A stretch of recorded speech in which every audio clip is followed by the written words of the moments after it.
The oil business has always been one of sort of boom, bust, repeat. That also applies to the pipeline business. Well, there's a burst of optimism in the Alberta oil patch right now. It is driven by new Canadian pipelines and Donald Trump's move to revive the Keystone XL project. CBC's Aaron Collins is in Calgary with more.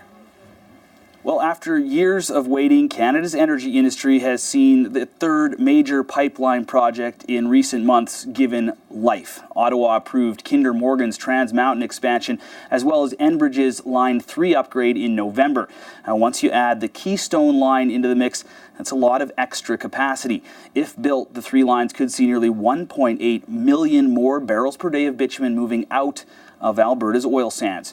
Now, that extra capacity, along with sluggish oil prices, has some analysts wondering if all three lines are needed, and certainly whether the Energy East line still makes sense. But don't put Calgary's Mayor Naheed Nenshi in that camp. He says all the lines are needed because they feed different markets. Energy East helps us solve that domestic problem, as well as giving us access to markets on the east. And really, this has to be an all-of-the-above strategy. Markets in Asia, markets accessible through the Gulf of Mexico, and markets to the east as well.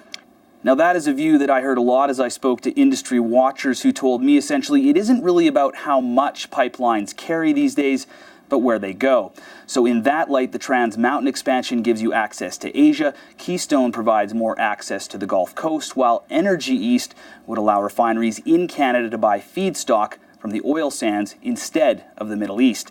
Now, the hope for producers in Alberta, of course, is that the more markets you can access, the better price you can get for your product. And of course, before any of this actually matters, some of these prospective pipelines will have to actually be built. Aaron Collins, CBC News, Calgary.